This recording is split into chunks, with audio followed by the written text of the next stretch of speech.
Well, welcome all. Happy Easter Sunday. Welcome to SpiriTV.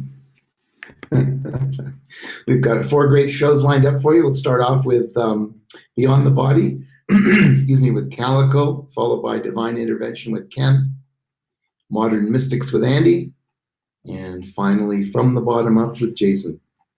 So without further ado, we'll head over to Beyond the Body with Calico.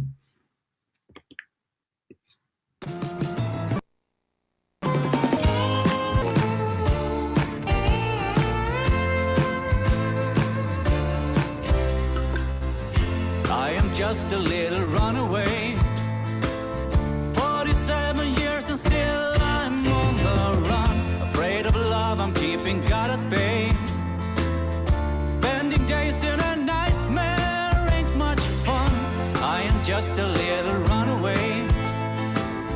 For my misery, always blaming someone else. I'm really into judgment and delay, but only hurting me.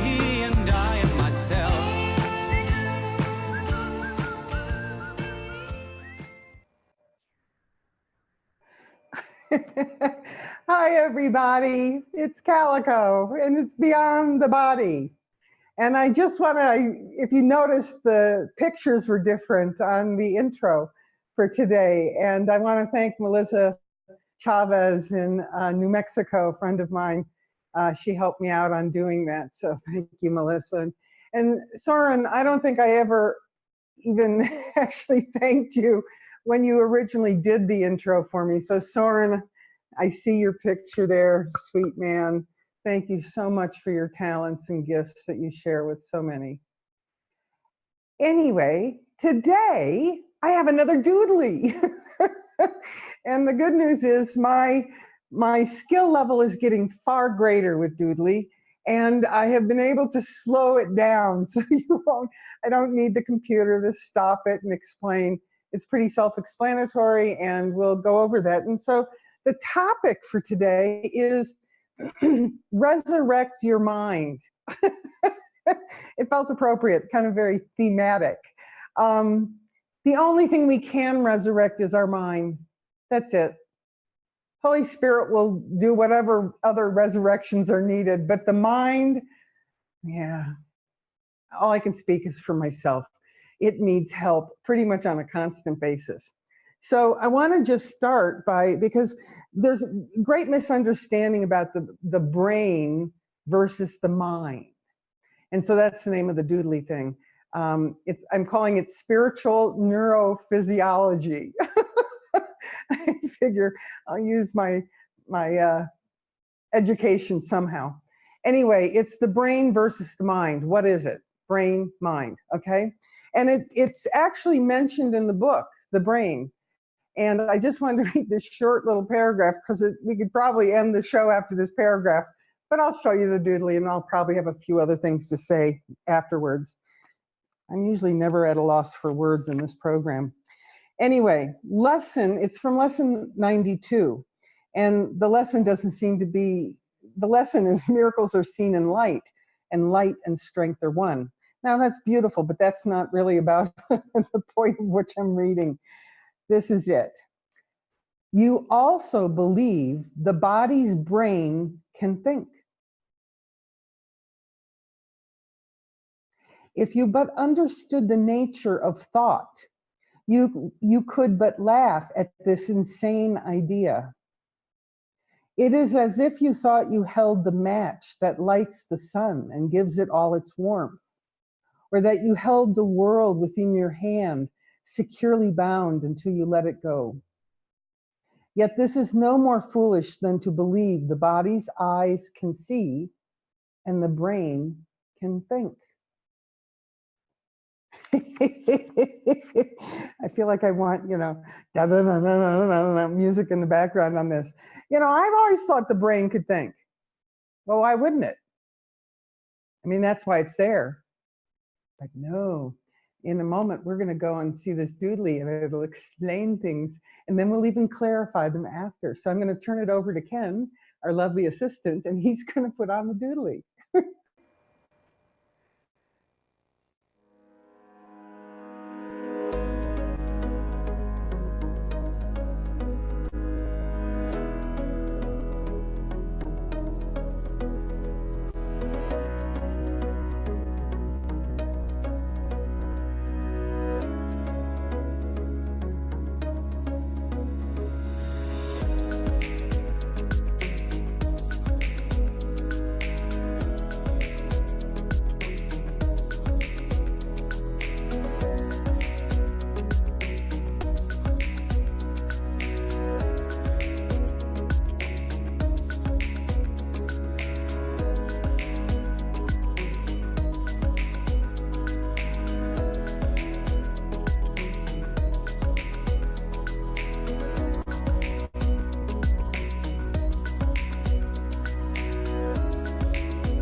You know, I have to say, I was watching it, editing it myself, and I'm accepting the atonement. You see, you can accept the atonement, and no one even needs to know you're doing it.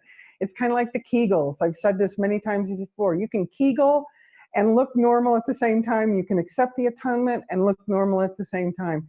And I was editing my editing of someone else's editing.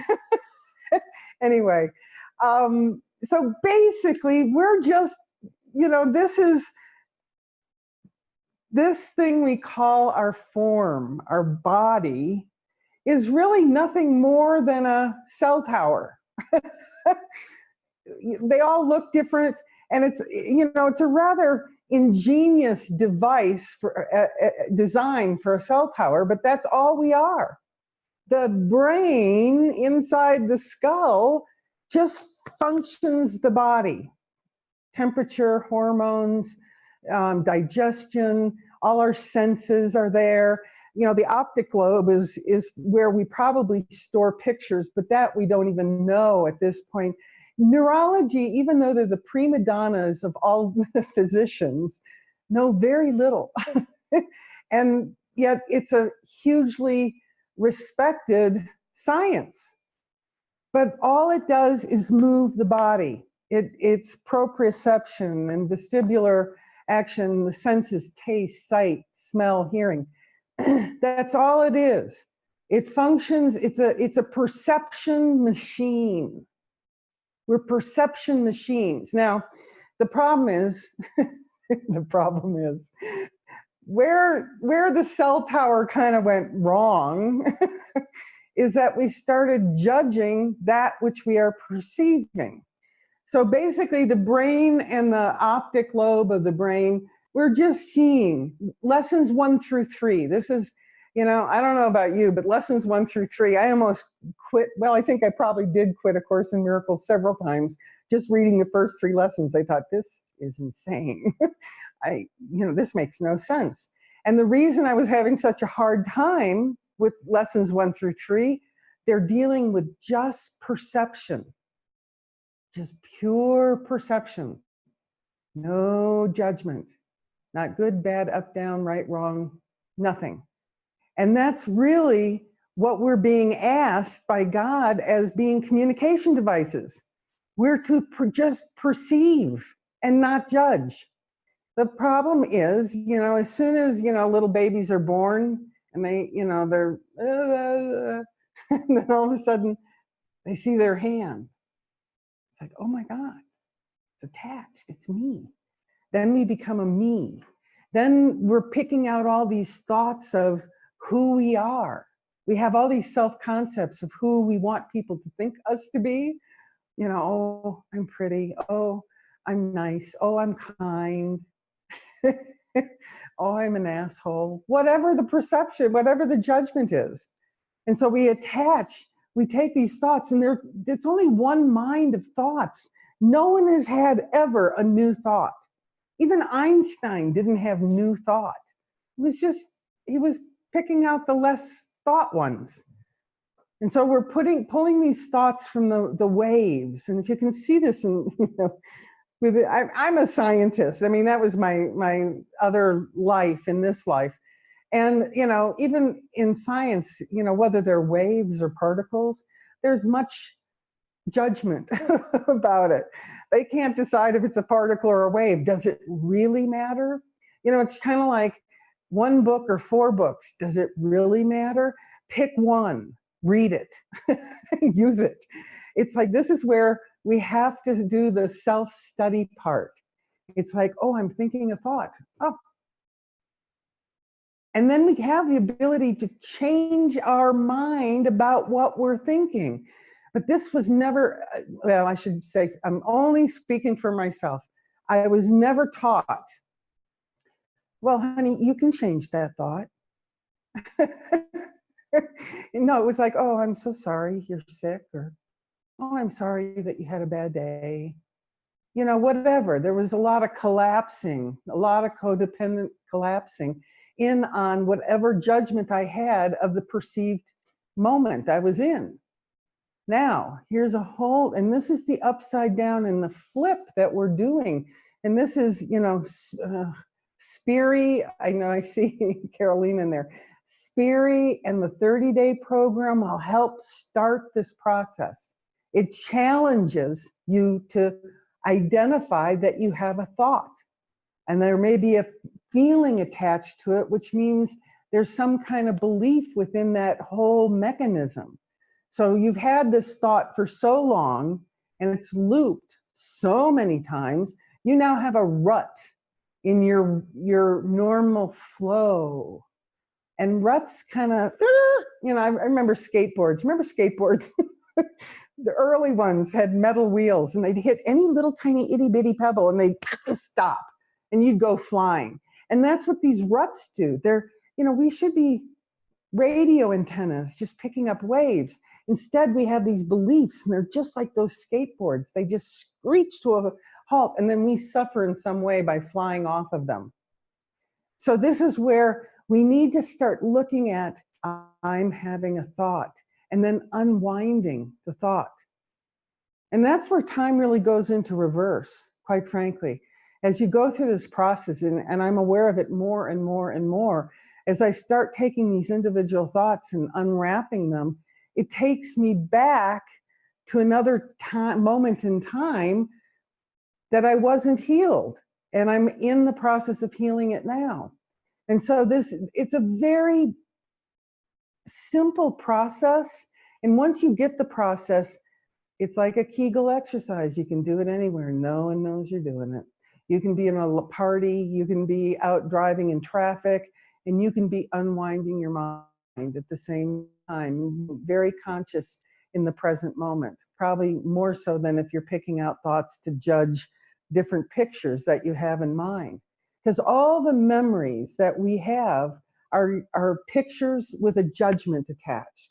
And it doesn't matter if it's a good picture or a bad picture, there's still judgments, and we still need to unwind them. Because then you see these pictures, okay, so there's a picture of a happy Christmas, okay? You have a picture of a happy Christmas in your memory banks.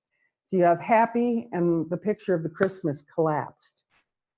Then you come into another Christmas, you have an expectation, because in your memory bank, you're holding it with happy and Christmas. And then you go into the next Christmas, and it's not happy. Well, then your expectations have been dashed and you suffer. So, I mean, all these things have to be unwound, and it is a process. And I just honor those in the 30-day program, because they're digging deep. They're going for the gold is all I can say. And it's not like they even have to dig. They're just recognizing they're having all these thoughts. And when you first start acknowledging you're having thoughts, it's a bit overwhelming, because quite frankly, I never thought about thoughts. It just never occurred to me I was thinking. It was so automatic. It was like background noise. I have thoughts, but I had judgments about everything. But I didn't even know that, because I couldn't even see that I was thinking them. So once you start this process of really getting back to pure perception, just a picture of a bunch of people smiling in a Christmas tree, pure perception. Don't make it mean anything. It's not good or bad. It's not right or wrong. And this is with everything, absolutely everything. And that's where it feels overwhelming at times. And this is where I really acknowledge the 30-day program. The folks that are doing it, they're sticking with it. And it's like, and all I can say is join the 30-day program, sign on for the Facebook group. There are so many mighty companions really going for their thoughts, you know, really nailing their thoughts. It's like, oh my God, I found out I was thinking this. And then several other people come in, oh, I think that too. Well, guess what? It's one mind of thoughts. They're waves. They're everywhere. You know, you're either on the suffer channel or the love channel. And if you're on the suffer channel, guess what? You're not happy. But if you switch to the love channel and you look at those thoughts as they're coming in, well, that's not a very loving thought. Great. Change your mind. Choose another option. And if it's hard for you to do, if you have some emotions coming up, great. because that means it's a deeply embedded belief.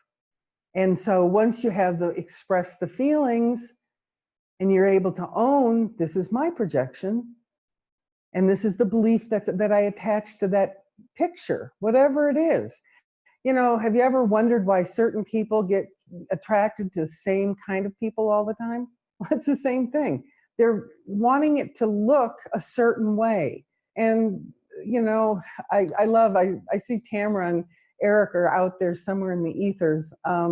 Tamara had a beautiful comment. She was talking about relationships. Relationships are just healing opportunities. This is where you get to look at yourself in a very up close and personal way. So everything, every single thing is for our healing. I mean, I had a woman write to me, and I'm going to address this at some point on one of the future programs, if there are any future programs. Pain, you know, how about really, really bad pain? Feels really, really real. And that's why I'm going to plug Rethinking Sickness. If you believe your body can experience pain in any way, emotional or physical, Rethinking Sickness might be a program you might want to sign up for. We start unwrapping that one because we think this body is real. We don't see it as the cell tower. It is. It's a simple cell tower, quite harmless. Birds love it. You know? But we made it mean so much. Oh no, I need to be a kind person. I need to not be an angry person. I need to be a loving person. I need to be a caring person. Oh my God. I get tired just thinking about it. I mean, I have expectations of myself that are so far greater than any expectations out there. And it's because I've made this concept, this cell tower, into something that needs to be a certain way. And quite frankly, go out and look at a cell tower sometime. They don't care what they look like. They don't care. And that's really where I really am going, is and this is, you know, it can be heard in a couple of different ways. I want to get to the point where I don't care. And it's not like I wouldn't, if someone were needing assistance in front of me, I'm gonna help them. But it's not like I'm driven. You know, as a chiropractor, I was driven to help people. And it was a hard concept to let go of. Well, then if I'm not helping people, then what good am I? And it's like, and these are all these layers of mind that we really have to unravel. And the way to it is to really start separating out some of the things. I am not my thoughts. I mean, right now, there's an orange wall. There's all of you. I'm sitting here. I can feel my breathing. There's hot lights on me. You know, and hot is a judgment. So I'm just saying, I'm right now Kegeling my mind, healing whatever judgment I just made. And it's like, and that's how easy it becomes at some point. And I'm not, you know, I am certainly not in a resurrected state yet, but I am in the process of knowing how to do this, and that I can see when I'm judging. And it's just, oh, well, I'm going to choose again. You know, and when I started this, Holy Spirit helped me see this differently. Holy Spirit, decide for God for me. I mean, I've used a lot of prayer throughout this whole process of just really bringing myself back to a neutral place. And lesson 16 said all those thoughts, because 1 through 3 is dealing just purely perception. And those 3 lessons drove me nuts because they made no sense to me. Now, when they started talking about thought, that made more sense to me. I was like, I've got thoughts. But then I started listening to the thoughts. And then I knew there was a lot of work to be done. And that was at the end of the doodly. It was this statement I put up of, you know, once you're aware that once you're more interested in seeing that you're having a thought rather than what is the content of the thought, you found the exit to the maze. You know, game over. You're out of the matrix. And then it's just keep working with it. And that's really what the 30-day program is like we keep working with it. That's the tool of Spiri. Keep working with it. And at some point, even Spiri won't be needed because you'll automatically do these turnarounds yourself. Because it's hard initially to go, oh my God, this is my negative thought. You know, no, I know it's out there, you know. Yeah, that's horrible what they did. I can't think of anything right now, but let's just say, oh, there's a war. Oh, that's horrible. Now, guess where the war is? Not here, in the waves that I'm picking. So when I start retraining myself from picking the suffering waves to picking loving ones, it gets easier and easier. This is a skill. What David has talked about in Unwind Your Mind and all of his books is really a skill that we're all attempting to learn.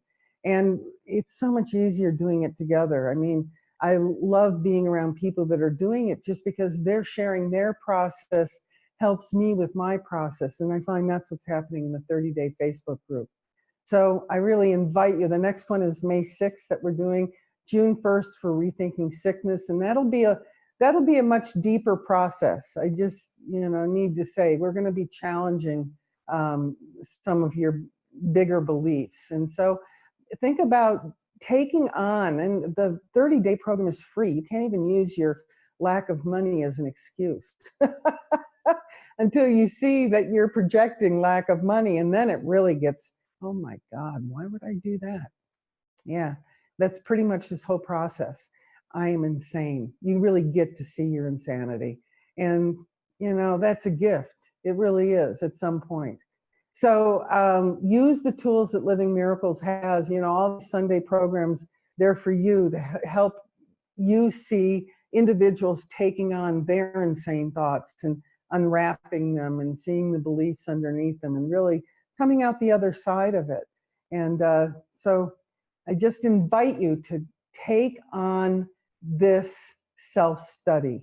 This is not about reading a book. This is not about isolating. This is about going about whatever you do and really looking at your mind as you do it, because there is a way out of this maze, and it's exactly what you think.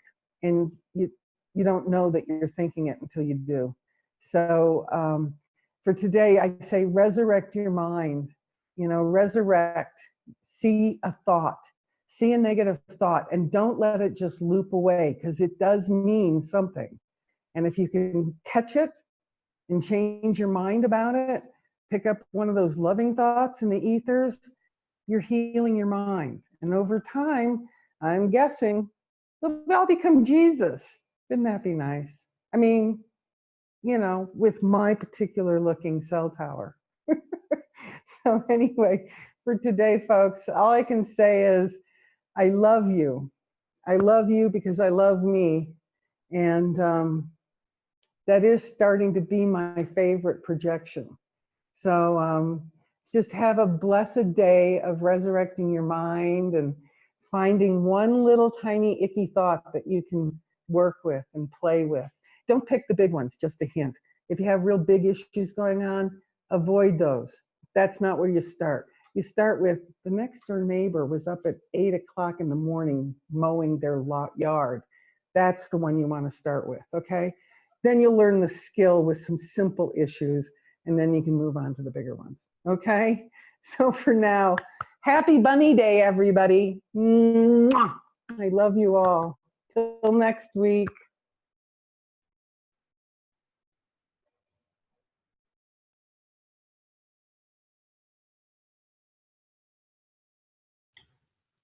Outstanding. Thank you, Calico. I've been playing with thoughts for years and years and years, and it never dawned on me that a thought is just a picture with a judgment attached to it. Wow, that like the light bulb went boing, because isn't it simple now to unwind from the thought? It's just a picture. It isn't, it doesn't really mean anything except for the judgment that I put to that picture. Wow, I can start releasing all those thoughts. Wonderful, wonderful. Thanks, Calico. Wow. Easter Sunday and resurrecting the mind. I hadn't even thought about that. David is beautiful in his teachings about Easter and says, don't focus on the crucifixion. That's not the story. The story's the resurrection. And I love that idea, but I never took it back to the resurrecting of my own mind. Wow. And yeah, we all become Jesus. He's the way shower. This is all, hey, these blocks are starting to all click together. That's kind of cool. Anyway. Okay, so coming up, some events I just wanted to draw your attention to. Jenny and Greg are on the road. They're now on the East Coast, and I'm just trying to find the dates so I can coordinate where they are. Okay, they're in Shelburne Falls, Massachusetts, and they're on their way to Great Barrington. So on the through Massachusetts on the East Coast, they're there from the 20th of April through the 27th. So there's lots of little spaces in there. If you have a tickle and you'd like to have them visit you, or there's a bookstore that you know of, please send an email to Greg at Living Miracles, and he'd be happy to join with you and see what they can set up. And then beginning May and through May the 5th, they're in New York City and Binghamton. And then there's a gap. They're going to be in Chicago on May the 12th. So from May the 5th or May the 6th, let's say, through the 12th, that's between New York and Chicago, between New York and Illinois. Again, if you have a tickle, send Greg an email. They'd love to join with you and see what the joining brings. That would be lovely. Okay. Next up, Eric and Tamara are on a tour across North America and Canada. Inner Listening, a guided tour of the heart. If you'd like to join with them and you'd like to have them join with you, send Eric an email. ericarchbald@gmail.com. Saturdays, when there isn't an online event, I facilitate a Miracle Movies. Please come and join. It's Saturdays, 11 a.m. Mountain Daylight Time. We watched the movie Risen yesterday. Fantastic movie for Easter. If you haven't seen it and you've got some time today, check it out. It's a beautiful, beautiful story of the resurrection of Jesus from the perspective of the Roman guard, or Roman tribune as he's called, who actually was the one who gave the order to end his apparent life on earth. But what a beautiful transformation this Roman goes through in resurrecting his own mind. So that movie's Risen, really great. Something definitely to take a look at. And then following that, coming up April 27th, Kirsten and Francis are going to be in Japan, in Hokkaido, with a gathering there. So that's something to keep in mind too, if you happen to be on your way to Japan, or you're from Japan and you're listening in this morning. Fantastic. Okay, resurrecting the mind. Absolutely wonderful day. See you back here in a few minutes for the next show. Bye for now.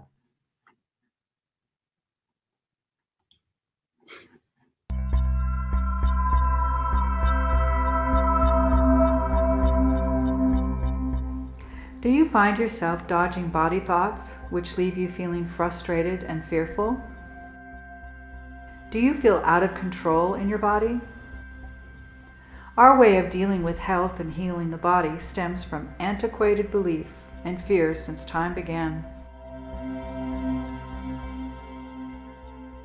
Rethinking Sickness explores new paradigms and experiments with new ways of thinking about the body and health.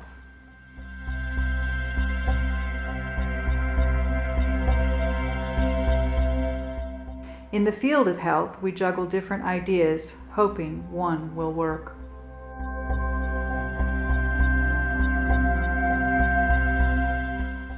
These ideas sometimes work and sometimes do not, leaving us in a fog about the truth of healing and what health truly is.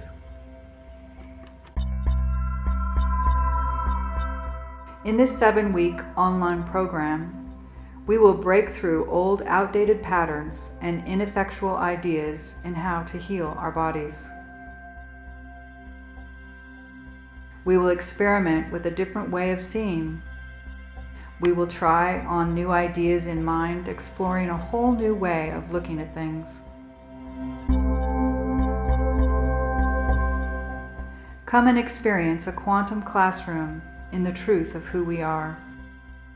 As you proceed through this program, judgments which initially appeared to come at you shall disappear, and instead you will witness your joy return. Using spiritual principles as discussed in A Course in Miracles, we now can move into a whole new glorious truth of who we are.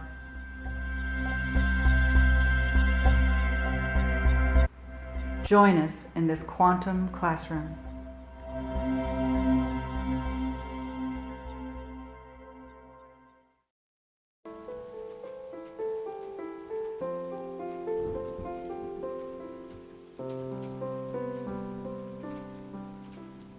Sometimes it feels like miracles are like happy surprises because you don't see them coming and you just end up beholding them and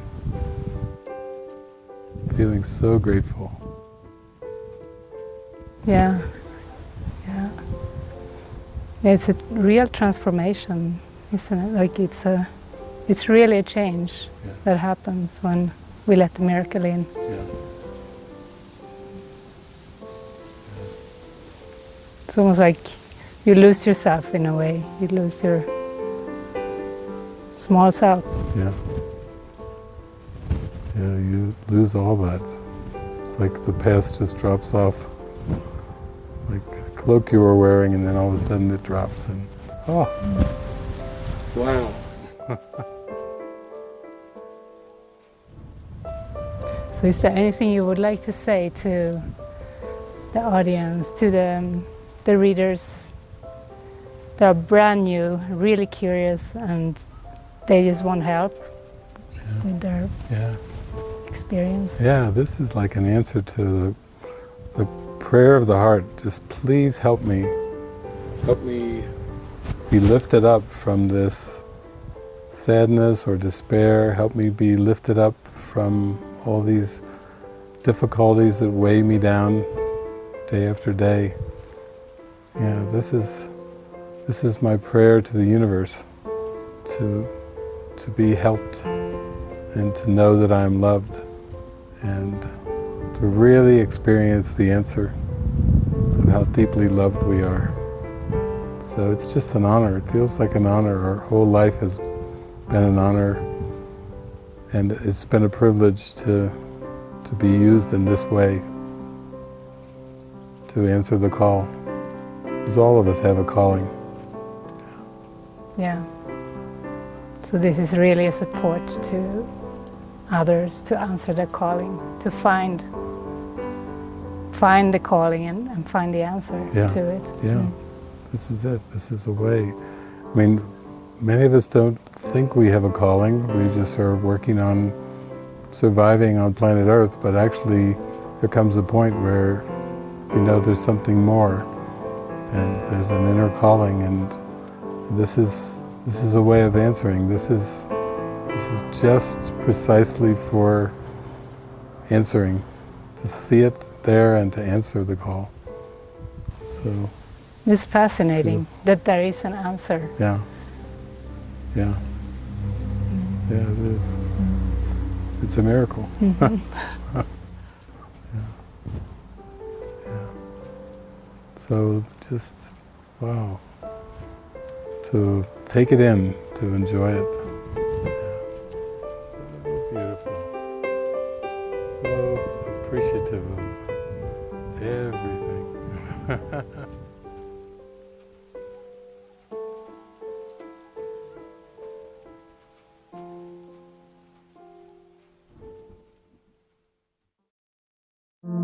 Does your life feel like it's out of control and moving too fast?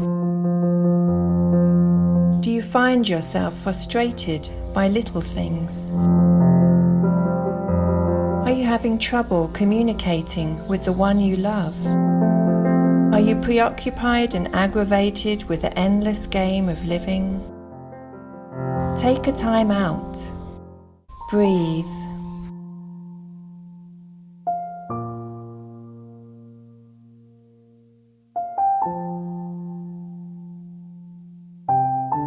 Help is here.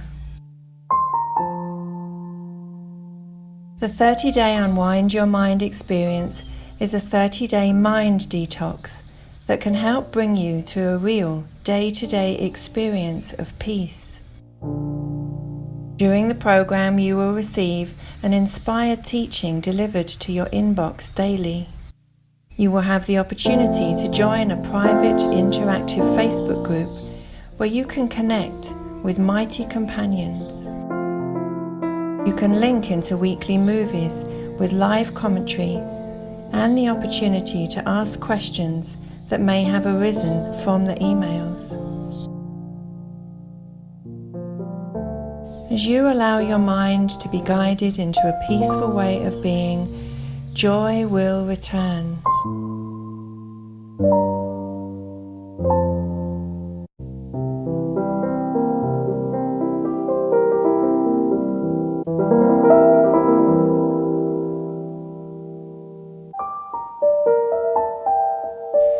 Join us for the next program.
Well, welcome back, everybody. Up next, it's Divine Intervention with Ken. Take it away, Ken.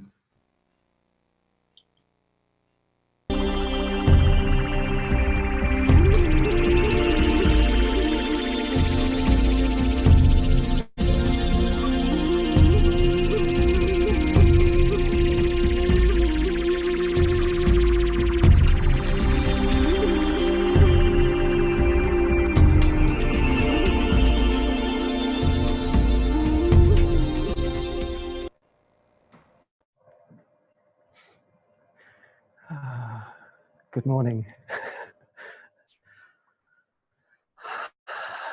Happy Easter. Yeah, I was just thinking about Easter as I was sat here. What does it even mean? And I just thought, wow, it's the release of all limitations. That was what the demonstration was. There are no limitations. When you let go of the identity of the body, then there are no limits. But the body seems to hold a lot of limits. Thoughts about the body, thoughts about who we are, hold a lot of limits. And so this story has been told for thousands of years is telling us that we're not limited. And we don't have to crucify ourselves any longer. Yeah, that time is gone. So I'd actually like to start with reading a prayer for us.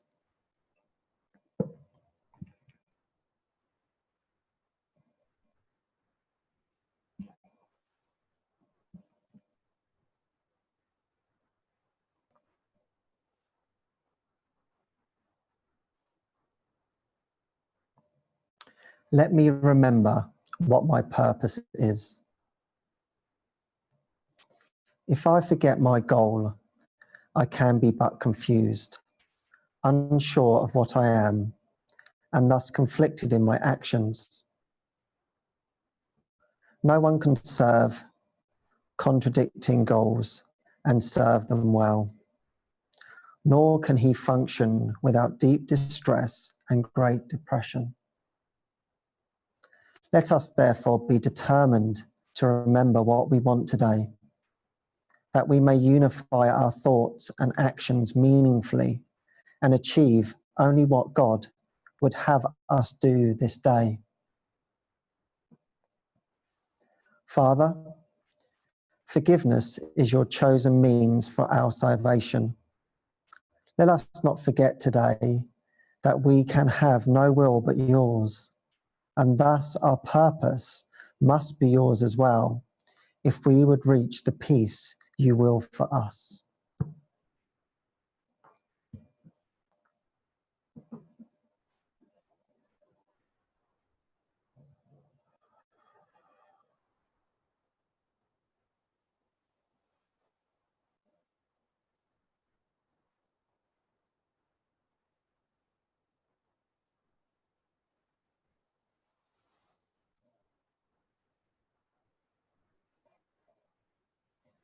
Yeah, so this is a time of coming back together, remembering. I think that was what was on my mind, to remember what this is all about, what this journey is all about. And there can be a lot of obstacles to that along the way, as we all know. It seems like a wonderful thing, doesn't it? The spiritual journey, it's kind of dressed up when we first get into this. All these sort of like exciting new ideas, new avenues, the chance of freedom, liberation, peace, love, joy. Sounds great, doesn't it? You think, yeah, I've had enough of doing what I'm doing. This sounds really, really good. Yeah, you can meditate, sit there, be quiet, be peaceful. You get on better with people. Oh yeah, this sounds really good. Connect with yourself. Oh yeah, wow, wonderful. Okay, yeah. So you start exploring all this. I'm talking to myself here. So you start exploring all these little things. and you start doing things that you never thought you'd do before. You end up going and doing crazy dance and things, and God knows what else. Alternative dancing, whatever you want to call it, just to start letting go of those blocks, opening up your heart more, so it becomes fun. And there's all these different things that you can choose to do, so you end up going to all these different groups over the weeks and months, exploring all these different traditions. Yeah, this is really fun. You're meeting different people, and then finally you decide to choose your chosen path, as we all have together here today. Oh, great. Finally, I found the one that really resonates with me, and I really want to go for it. I'm going to give everything to this now. This is great. I've got one book. Brilliant. It's got everything in it. All I need. Yeah, I've just got to do these. It's got lessons. Perfect. So I've just got to follow along simply. It's not hard, is it? I can do the lessons. I've got text, so I can read along. And I've also got a manual for teachers to tell me what I'm going to do. Oh, brilliant! This is going to be easy. This is going to be great. So here we are. We're all ready to go into it, and maybe we start having the miracles straight away. We have some nice experience. Oh, this is good, really good. You're meeting nice people along the way. This is great. Then all of a sudden, things start going rapidly wrong. And you're like, hold on a minute, this is not what I signed up for. All this stuff's coming up. I was enjoying this. I was enjoying this new perception of myself. I was enjoying these miracles. And now I'm going a little bit deeper into my mind. Oh, this isn't so good. And I think the great thing about that actually is that you come, when you kind of hit that point, you've come far enough along to know that you don't want to turn back. Otherwise, I think we'd all be turning back. Oh, okay, I'm done with this. Thank you very much. This is too much. But we've sort of like marched along. Oh, this is really great. And then all of a sudden you hit these pitfalls and you think, wow, I've actually got nothing to go back to. So I've got to go through. I've got to get through this. So it takes a lot of courage. It takes a lot of vigilance. I never knew actually how much this was going to take. You know, my pride, manliness. Yeah, I've got what it takes. Yeah, this can't be that hard. I'm sure I'll be able to get through this stuff. No problem. Let's do it. And like, it's so interesting, the Course in Miracles. It's like the ego really does not like this, and it's like, all of a sudden, it's like wading through mud. It's like, you're like just going down. You just think, what the hell is going on? I really do not feel that great. This is really tough. My thoughts, my guilt. I didn't realize how guilty I felt. That I saw that everything I'm doing is completely and utterly in guilt. People pleasing, trying to get it right, maybe even rebelling and trying to get it wrong. Not caring too much. Too responsible, not responsible enough. And you start to see this barrage of who you believe to be, the mask, the persona, the idea. It's like, wow, I am wrapped up in this idea of this thing, and it seems pretty tough to get out of the way. And one of the lines actually that came to me this morning, which I think is a really good one when you're really struggling. And he says, not in this particular way, but he says, it's not about your readiness. I'm ready now. You don't have to be ready. You just trust that I'm ready, and I'm here now. There's never a time when I'm not ready. And it's like, wow, that can stop a lot of, oh, I can't do it. I'm not good enough. I'm not going to get through this. I don't know how I'm going to do this. He's already stated, well, you don't have to be ready. I'm ready. I'm the one that's going to make it happen. It's this deeper trust. And for me, it's like when I'm really fired up, that's when everything seems to change. But it's like this depression. I never thought I was depressed, but we'll just call it that. This seeming depression that comes over me and just wants to drag me down. And it feels so hard to really get that strength of that will, like to join my will, like, no, I really want this. I want this more than anything. There has to be another way. There has to be something else. Of course, that's what we've all said. You wouldn't be sitting here today if you haven't said these exact same things as what I've said. But yet, how easy is that to forget that desire, that drive to really, really want this? So easy to forget. I don't know how that's even possible, really. When you sort of like snap out of it, you think, why did I go back down in that hole again? How the hell did I go back down there? Well, there's no need to look back. We are going forwards. We are going towards the light. Miracles are seen in light. That's what our review lesson is for today. And miracles are seen in light, and light and strength are one. And actually in the review today was really beautiful. He says, like, yeah, be mindful of your willingness because it wavers and it's very, very sneaky. You think you're willing, but in actual fact, oh, yeah, oh, I missed my lesson. Oh, well, I'll do it in the next hour. Or, oh, something else has come up in this moment on the hour. It normally does. Just to like throw you, okay, I can't do that now. I'll come back to it later. May get forgotten. And of course, that he's telling us that's not to beat ourselves up, but just only keep coming back to now. But of course, the ego wants to beat us up. Oh, you didn't do very well today, did you? Thought you wanted to wake up. What have you been doing? Lounging around, doing nothing. What did you do with your mind? Yeah, doing good at this, aren't you? And it wants to bring you down, really bring you down. And this is the time, this is the resurrection, isn't it? This is when he rose above the whole thing and said, yeah, this is not real. This does not matter. Well, I'm being crucified, and you cannot crucify me. I'm not the body. I'm not a body. I am free. Why do you think he walked there? You know, he didn't really give up a fight at that point. He just walked to the cross.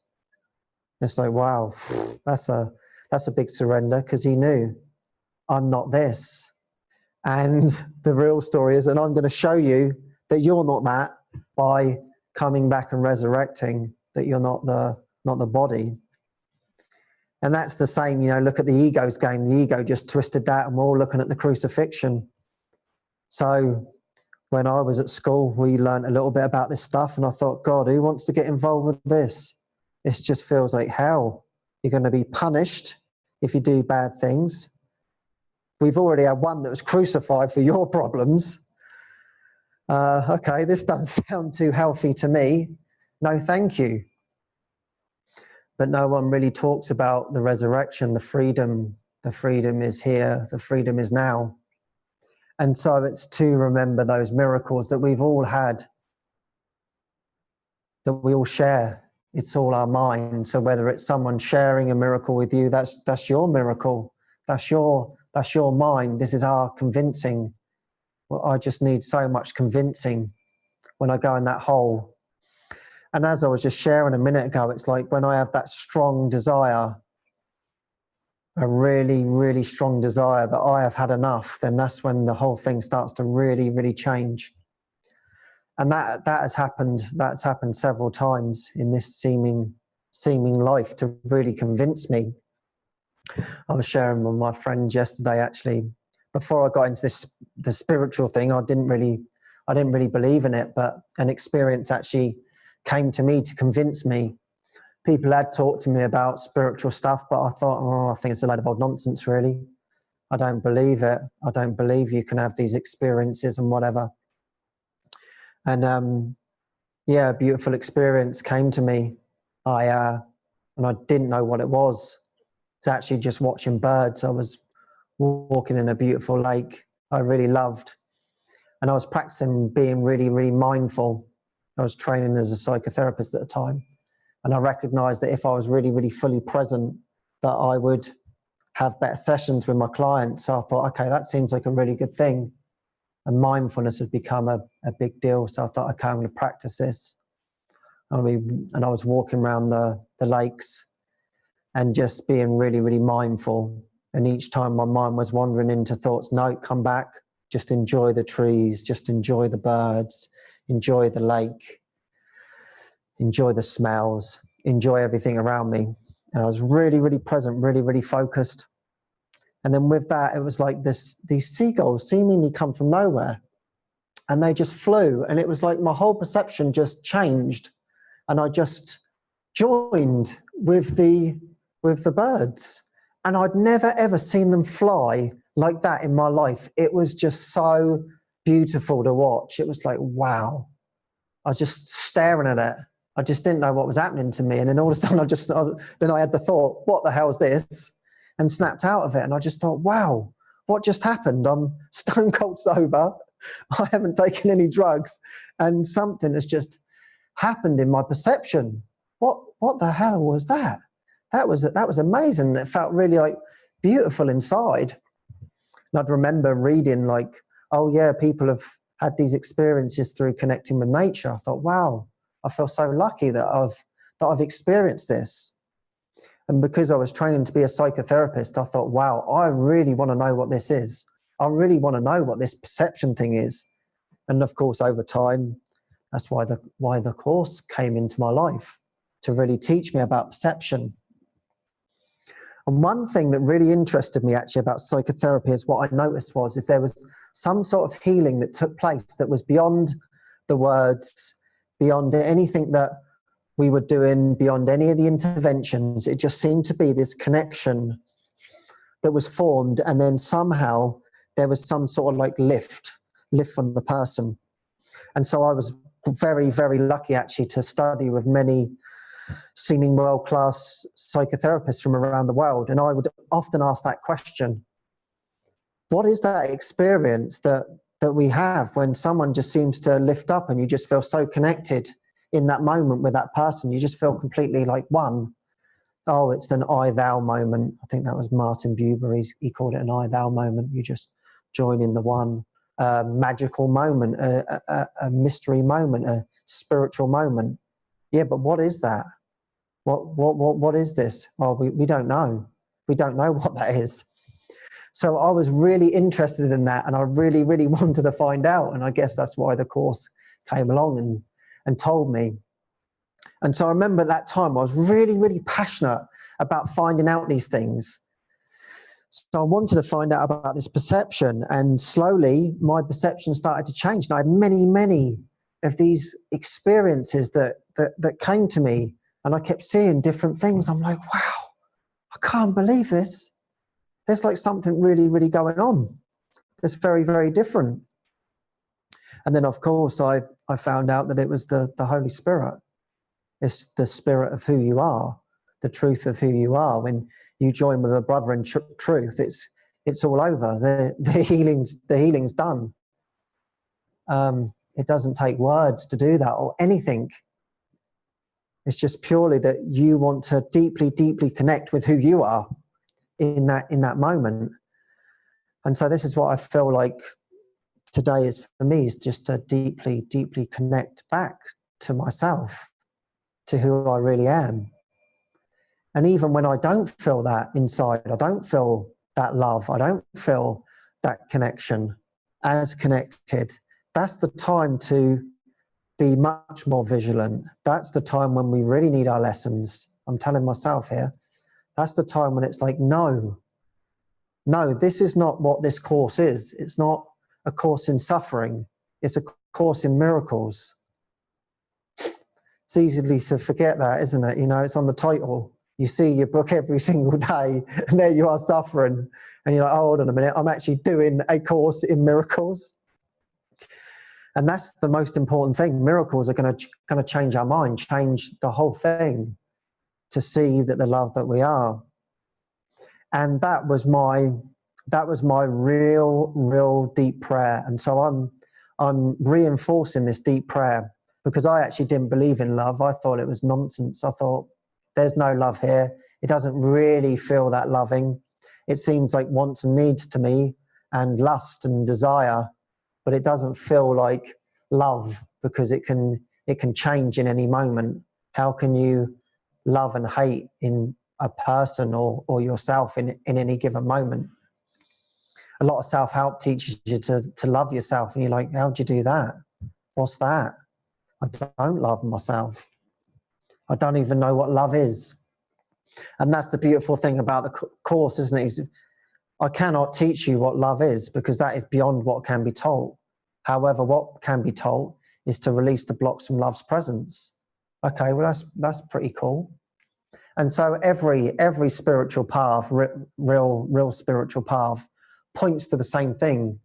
We're all one, we are all connected, and that there is a love beyond ourselves, beyond everything. And it's like, wow. And finally, we've all studied different things and done different things in our lives. And there's always arguments, aren't there? It's like in psychotherapy. Oh, someone writes a paper, there's 20 people arguing against it. It's like, oh my God, this is really painful. All these journals written about all this stuff. And it's like, well, we actually don't really know. We're just theorizing what we believe to be going on, but we don't actually really know what is best. So how is that healing? So when I found the spiritual, I thought, wow, isn't it interesting that there's seemingly so many different countries, so many different modalities, that they all point to this one thing.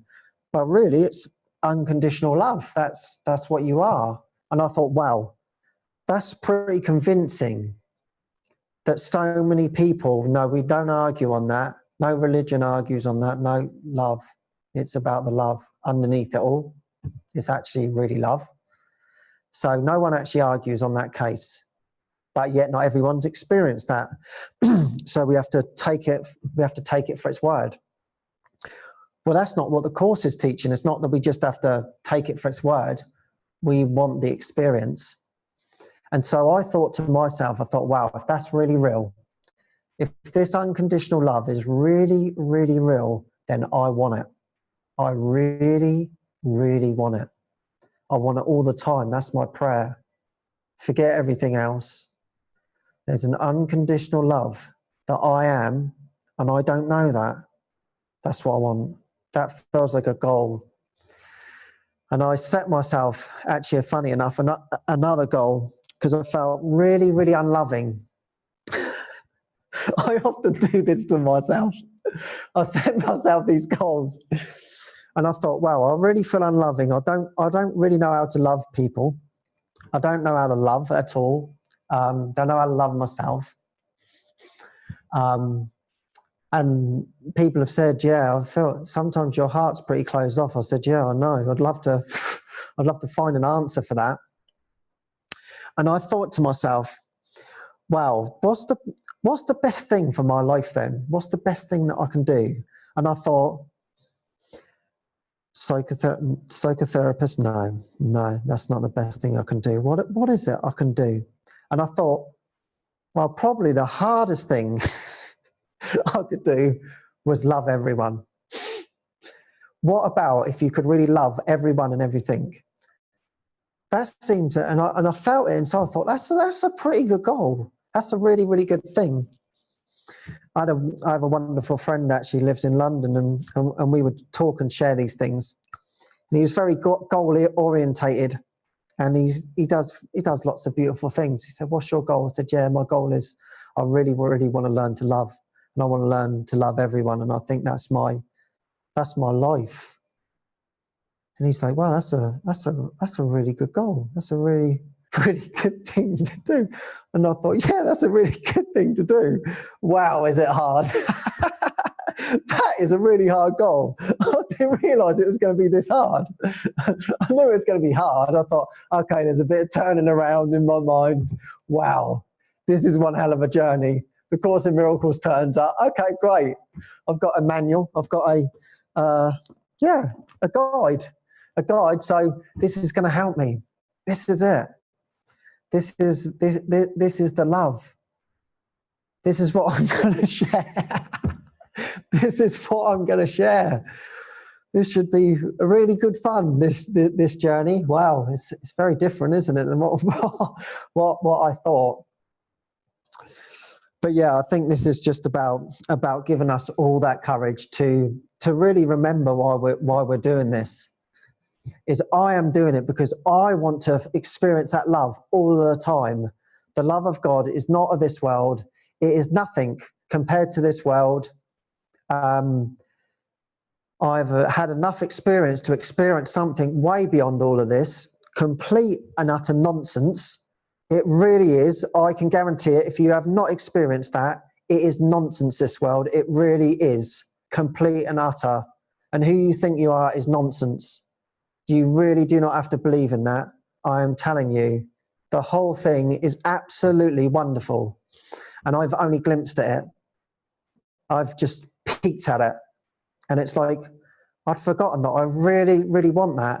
Who wants to stay in the suffering when you can really, really love and you can really, really give? You know, we're all trying to give here, and there's nothing you can do to actually give.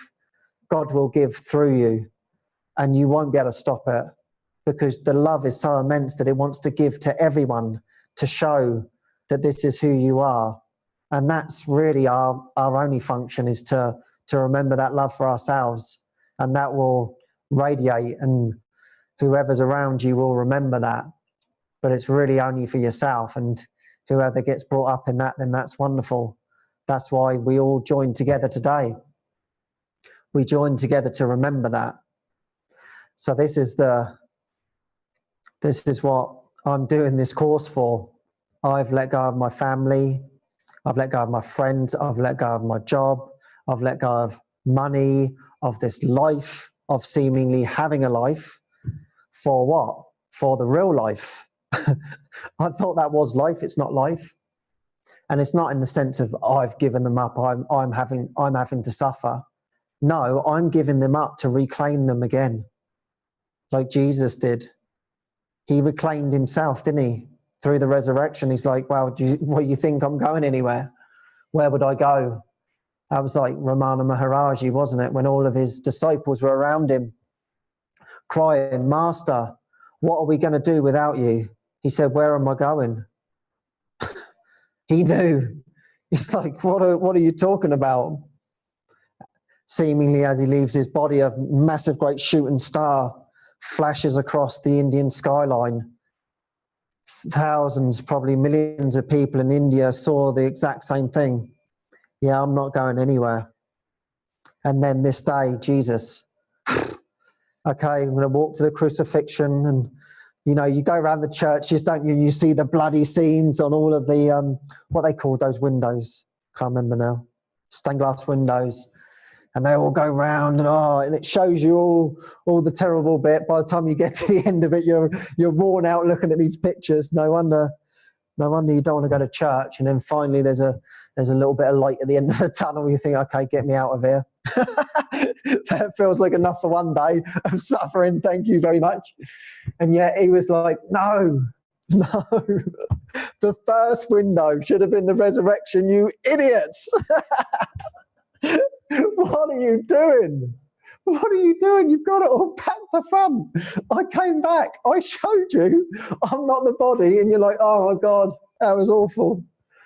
So, and that's the thing. It's like when you look at it, that's our problem. We think we're so awful.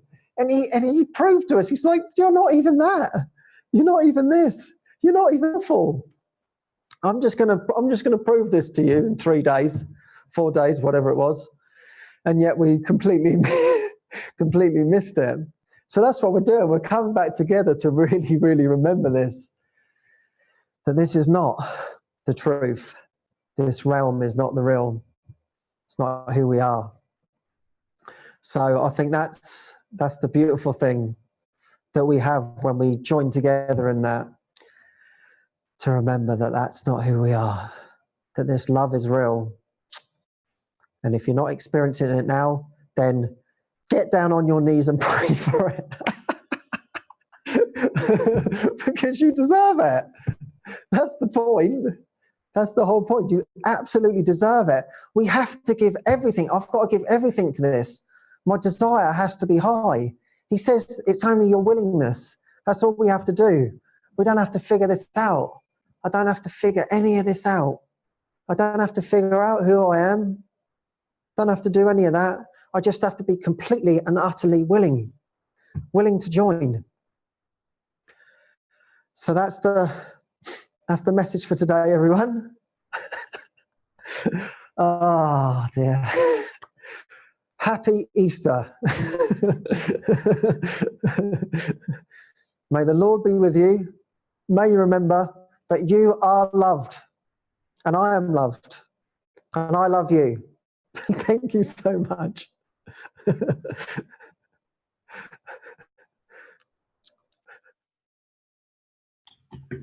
Wow, that man is on fire.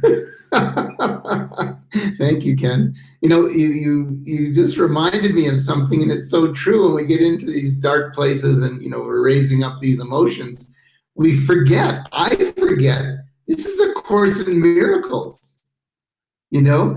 And to tie it in with Easter, the miracle wasn't the crucifixion, it was the resurrection. So beautiful reminder. Thanks, Ken. Great show. Speaking of great things to come, in August, from the 2nd to the 6th, at the monastery in Duchesne, Utah, it's Awakening to Love. And I love the little tagline is "Come as you are." It's beautiful. So just come and join. It's all about the joining, you know. The crucifixion was the separation, if you will, and the resurrection is the joining. It's just beautiful. And there's a beautiful quote on the event page for Awakening to Love that says, it's from the Course. It says, "Forget this world, forget this course, and come with wholly empty hands unto your God." And that's from A Course in Miracles, the workbook 189.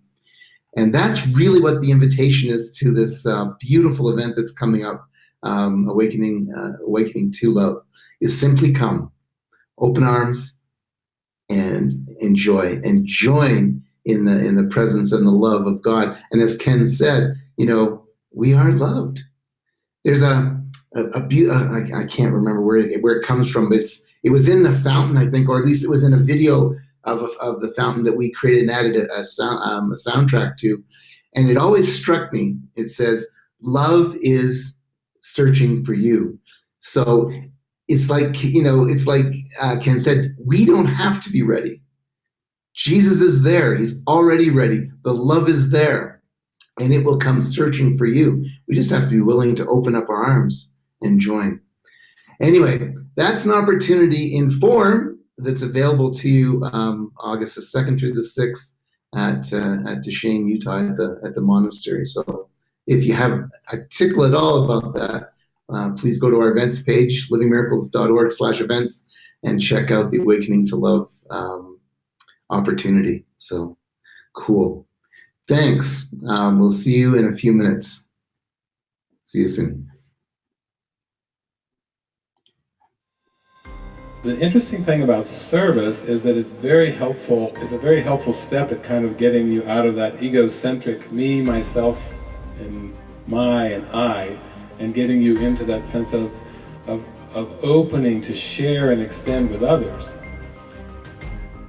It's not fatiguing at all to follow the Spirit, but if you have service ideas, like you're doing service for a future end, or you're doing service for somebody else, or you're doing service because you think the world is in need. The world's not in need, it's the sleeping mind that's in great need. The world's just a reflection of belief, so there's no real need in the world. We are the same, and we're feeling the sameness of the Spirit. The Spirit unifies us.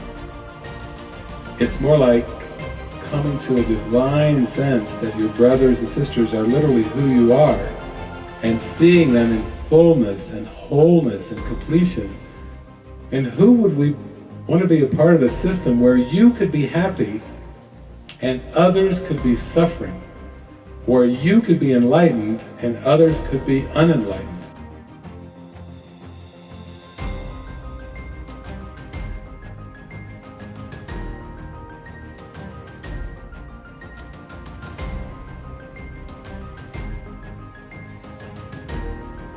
You see that all service is capital S, self, is Christ service. It's service to yourself. It's extending the love and light of Christ, and by extending it, it's the most natural experience you could ever have, because you were created to extend love. When you're extending love, you feel the joy of that original creation.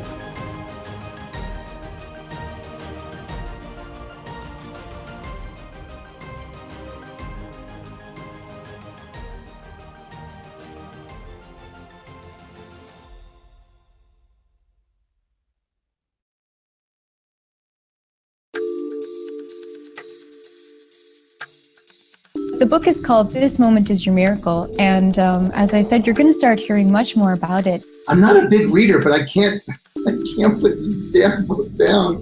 It's all deep inquiry. It's about opening up. An experience of our true self, an experience of peace. Greg had read a portion of the book, and I felt so peaceful. Exercises, practices that takes us in, all the way into the deepest practice of forgiveness. I want to say how important that part is, because that's our way to connect and to surrender into that safety, that peace that the Holy Spirit is guaranteeing us.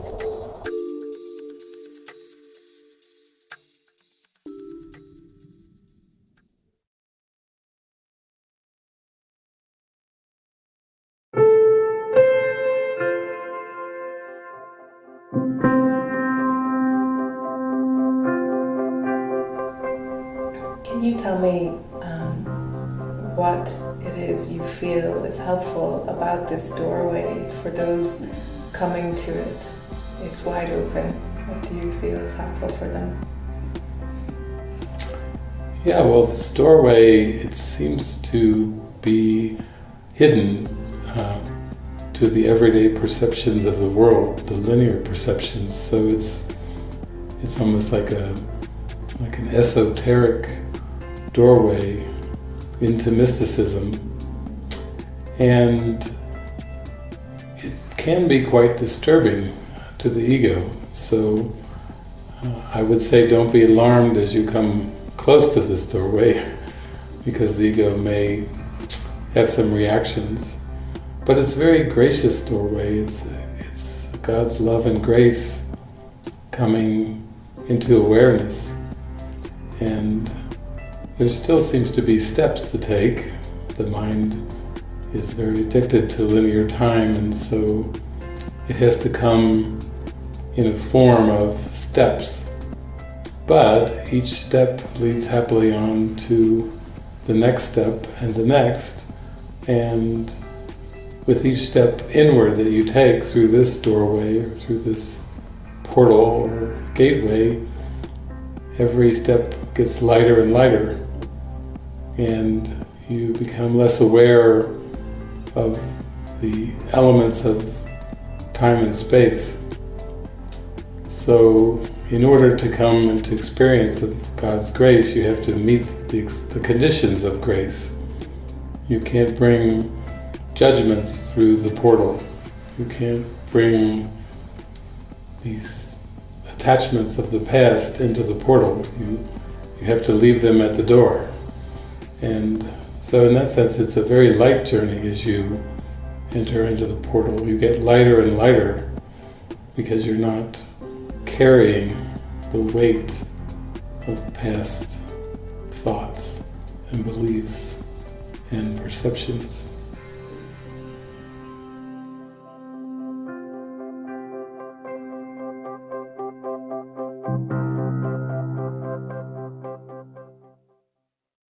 Oh, how you soothe me. You take away my breath. Nothing could go wrong. Nothing will ever go wrong if we follow the Spirit. If you have to have one skill to perfect, it's just that skill of listening and following. Exactly. It will like give you a quality life in the end. The result of the listen and follow is not anything but you realize how much you cared for and how much you're loved, and it's in the end result and the reward is a total relaxation of the mind. That okay, I will never worry again. You Yeah. know, I would always live like this, and I'm worthy to live like this in the most extreme situations. I think awakening to love, it's just like a completely led by vision, and that kind of calling and whatever touched you as the inspiration to say, I'm worthy, and we are worthy to hear the call. We're worthy to allow everything to be healed by the Spirit, Yeah. by God. So that, you know, that is completely upfront and leading the way for this big event in the monastery. It's just one event of the year. So I think, yeah, it's inspiring. And if you feel something touch your heart as well, then that's a sign that, yeah, let's meet there. Well, thank you. Yeah, thank you So too. much, such an honor, and I really do looking forward to you Thank at you. Awakening to Love. I will follow.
Welcome back, everyone. Next up, it's Modern Mystics with Rocket Man, Andy Pedge. Take it away. The world I see holds nothing that I want. T-minus 10, 9, 8, 7, 6, 5, 4, 3, 2, 1, 0, and lift off. Beyond this world, there is a world I want.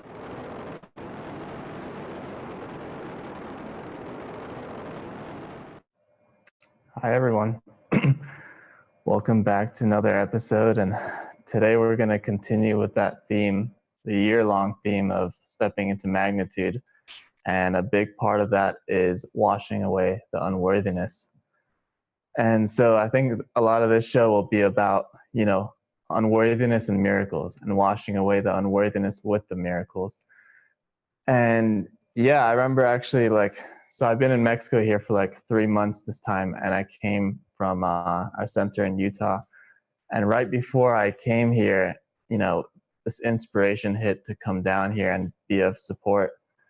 And basically I got extremely inspired and I was just so happy. And then I would just be joining with Deanna Markin two or three times before I came down here, and I was just sharing my excitement and my inspiration, and yeah, I was just exploding. And then I remember a couple times in our joining, all of a sudden I would just kind of go down or something, or I don't know, it was hard to explain. I was like, what is this feeling? And then Deanna basically sent me a Spreaker, and this is the video version of the same exact Spreaker.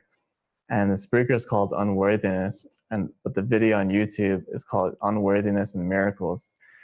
And it's just a little under 5 minutes, and it's David, he's answering a question from the audience about unworthiness, about experiencing miracles. And yeah, I want to start off with that, and I might pause and speak on it, or I might play it through.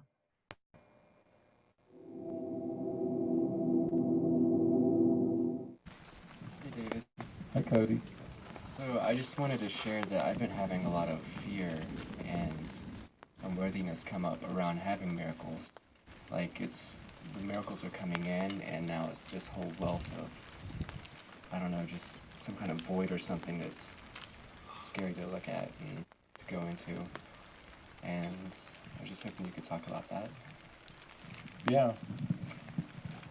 Yeah, I think it's something that all of us go through when we start to have miraculous experiences in our life, and they are mind-blowing. They totally transcend anything that you've had before, but the fear is coming from the unworthiness. It's like the unworthiness to behold them, to receive them, to fully participate in them. It's this deep-seated unworthiness that somehow we're not worthy of that love.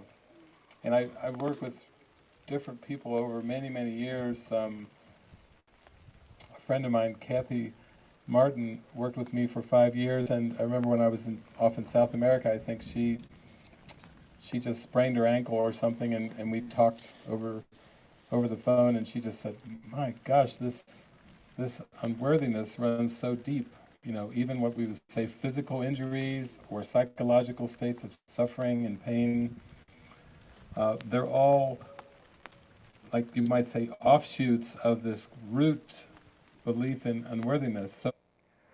So this reminds me of what I was talking about on my last show about how, growing up, it's had this pain and this physical seeming thing with this neck and the back, and I would always be looking down. Now it seems so obvious, but before I would never have thought unworthiness. I didn't even know what unworthiness was, really. And yeah, Dave is just saying, even physical injuries, it's there are really no accidents. It's it all comes from this unworthiness. And it's just really good to see and notice, because, it's we don't want to put it on the body.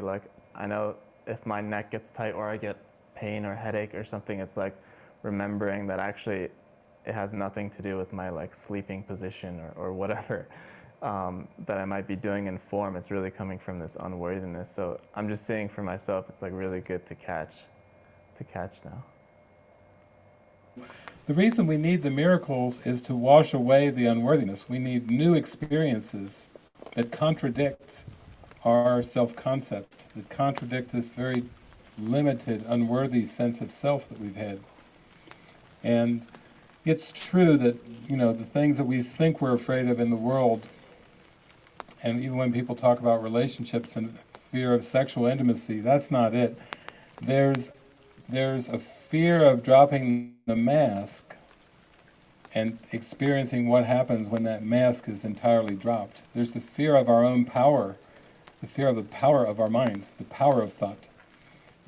It's a fear that somehow this deeply rooted belief that we've miscreated or we've misused our power. And it was such a frightening experience of believing we had misused power that we pushed it out of awareness and said, never again will I be empowered. Never again will I know who I truly am and the magnitude that I really am. The ego is like saying, yep, you can play small and I'll tell you how to get good at playing small. It doesn't even care if you play big small. Like you become a famous person and you think you're big, but you're still a big small. You know, you're a big person, a famous person, an adored person, a respected person, an admired person. The ego's still sitting back there going, that's good, that's big small, that's good. You're big small now. You know, it's just a tricky combination. So ultimately, you know, that's really why you came here, Cody. You came here to let up that unworthiness. And ultimately, like we've talked about in relationships and fear of relationships, that's where the fear is coming from, because, you know, to open yourself to the Spirit's use of relationship is to open yourself to the end of the ego. The ego cannot defend when you give over a relationship to the Spirit and let it be used for the Spirit's purpose. That's the fast track. That's like the super, super fast track to awakening, is through that. And you can tell, that's when we've talked, that's where the ego's coming in going, whoa, Nelly, don't even go near that one. But that's what it's all about, it's just unworthiness. So it's my job to keep reminding you of how worthy you are. I get to do it all the time. It's a great job, too. It's a lot of fun.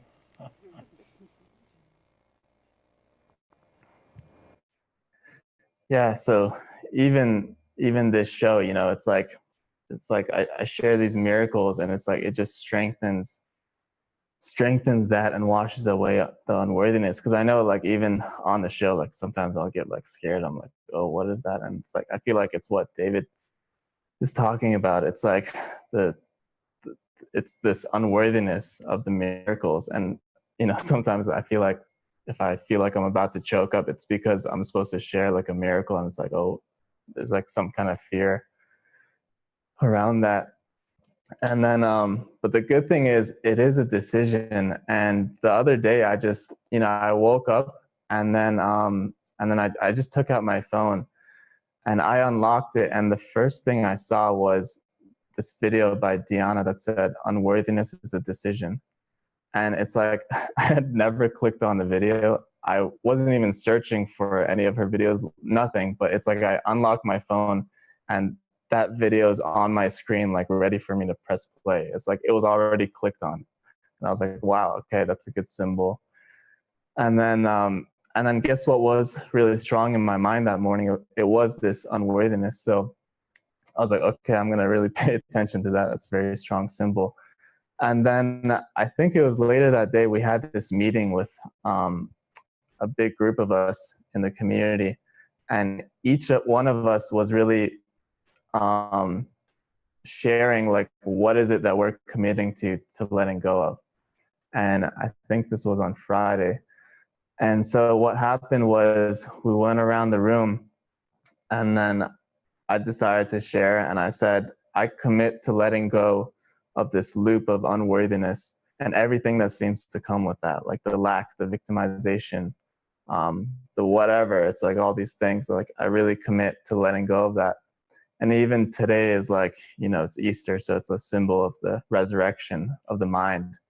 And yeah, it was just so powerful for me, because it was like, wow, it's like what Diana was saying in her video. It's like unworthiness is a decision. And then in that meeting, I decided again. And then the next few days have just been so beautiful, and so many miracles, and you know, no unworthiness, and yeah, just some of these miracles and like holy encounters. Like I had this experience too recently where, you know, I was in my room and I was meditating before going to bed, and then Zion, our cat, he was like right outside my door, and he was just meowing like forever. You know, he was just meowing, and I was like, okay, I'm just gonna tune that out, and I'll keep meditating and whatever. But I was just getting angrier and angrier, and you know, we watched this movie with David, I think like a month ago. It's called The Perfect Sense. And in that movie, there's a scene where basically everyone in the whole world is getting like really angry. They're getting really angry, and they're like destroying everything and throwing things around, and they're like in this rage. And it was, when we were watching that, I was like, wow, I can really like relate to that sometimes in my own mind. It's like sometimes this anger comes, and it's like, I don't even know what I'm angry about, but there's always this same story that has to do with lack. And it's like what I said earlier is like this unworthiness, the lack, the victimization, the anger, it's all feels like it's related. And basically what happened was, and it all feels like a decision. And so what happened was David was just saying, like, you know, when we feel angry, it's really because there's an answer that the Holy Spirit is trying to give us that we're just not listening to and not wanting to accept. And basically, when I was sitting on that bed meditating, I had already made a decision that, no, I'm not going to let Zion the cat in my room. You know, that's what's best for me. But like without actually asking for guidance or without praying on it, I kind of just made that decision for the ego, for the ego's guidance. And so then I was just getting angrier and angrier and angrier, and not knowing why, thinking it's really the cat meowing. But really what it was is that I was blocking out the Holy Spirit's answer for me to be happy. It's like the anger had nothing to do with the cat's meowing. It had to do with me blocking out the answer to happiness in that moment, which it's like we can't make any conclusions. We don't know what's going to make us happy in any moment. That's why the guidance is so important. So basically, after like fighting myself for a while with this anger and whatever, and trying to persuade myself that, yeah, he's just going to stop eventually, I was just getting worse and worse and angrier. So eventually I just stopped, and I was like, okay, Holy Spirit, what would you have me do? You know, it's like I'm done fighting myself. And then once I decided against the ego's decision, then I could hear the Holy Spirit's voice and his guidance. And he said, let him in. I was like, okay, my way has not worked. I just don't feel happy. So I'm going to listen to your guidance, and I expect to be happy by following your guidance. So I'm going to let him in. Okay. Keep an open mind. And I let him in, and he just comes in, and he just jumps on the bed right next to me. And he just curls up right next to me while I'm meditating, and he just starts purring. And then I sink back into meditation, and all of a sudden it's like there's like bursts of light in my mind, and I just completely fall into like this peace and relaxation, and it's just total light. And there's no anger like whatsoever. It's like completely disappeared. I was like, wow, okay. It's like, I do not perceive my own best interest. You know, and it is so important to follow these prompts. And really, yeah, it was just a decision in my mind. And it's like, I really do not know what anything is for. It's like, you can't associate the happiness with the cat sitting next to me. Because, you know, I could have a cat sitting next to me right now or whenever, and I might not be happy. It has nothing to do with the form, but it really has to do with following the prompts and following the guidance, because when we follow the prompts and the guidance, then we're identifying with the Holy Spirit instead of the ego, because we're listening to him instead of the ego. And then we're happy.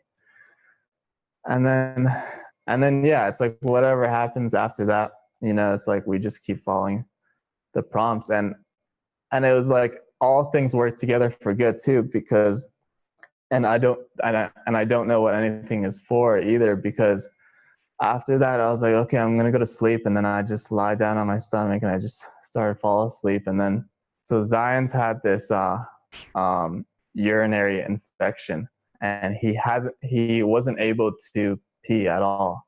Like he would try like 20 times around the garden, and it just nothing would happen. And so like he would be completely blocked. And then yeah, I was just about to fall asleep, and then I feel something on my leg that's warm. I'm like, oh, what is that? And then okay, Zion decides to pee on me and the bed. Okay. The thing was, I wasn't angry at all. It was like, okay, you know, it's like, okay, I'll get up. Okay, Zion, you're done. Okay, take all my sheets off. Just like there was no anger whatsoever. And it was like all things worked together for good. It was like a decision for the whole, me letting Zion into the room. It's like I felt better. He felt better. He wasn't blocked anymore. He could pee, you know, and I wasn't angry because I was following the Spirit. So it's like it has nothing to do with the form. It's really when we're following the Spirit, anything can happen, and we're always going to be safe, but we're going to be happy. And that's basically what happened. So I was like, okay. And yeah, so it was a decision for everyone. Basically, it helped everyone out, just me letting Zion in the room. So yeah, that was just a really cool parable and miracle for me that really showed me that, wow, it's like this worthiness and this happiness really is a decision of the mind. And it's like an ongoing decision. It's like a decision in every moment between the ego and the Holy Spirit. And then yeah, it's like when you're following the Spirit, expect many miracles and holy encounters.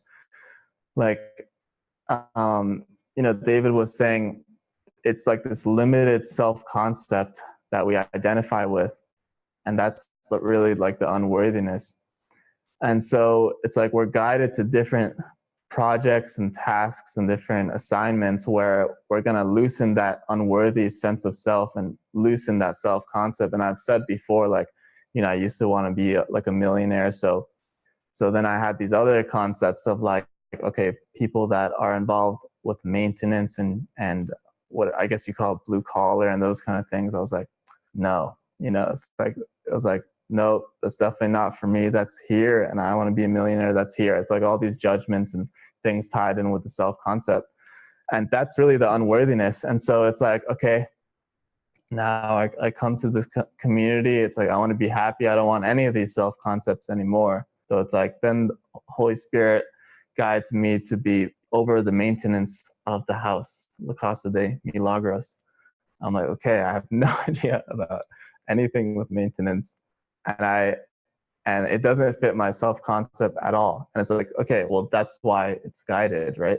To loosen this unworthy sense of self. It doesn't matter if we have self-concepts for like wanting to be a millionaire or wanting to be a janitor. It's all unworthiness if it's like going with the ego's purpose. And so basically, yeah, it's like I'm over maintenance now. And then I made that decision for worthiness. And then it's like, and then I was just completely in the flow.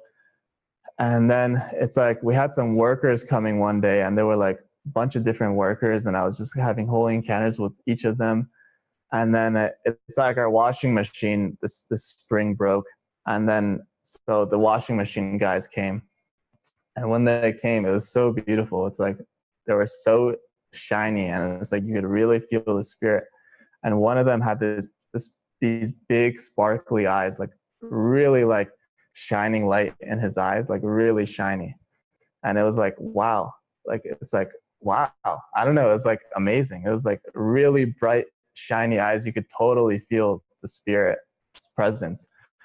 And so okay, they went to go fix the washing machine, and that was just a beautiful holy encounter. And then on the way out, I just talked to them, and they're like so happy, and they're like in this bliss and ecstasy, and then they're about to leave the house, and then they're right outside the gate, and we have this little painting that says La Casa de Milagros on the gate, and the guy with the shiny eyes is just like, he's looking at the La Casa de Milagros, and he's like about to disappear.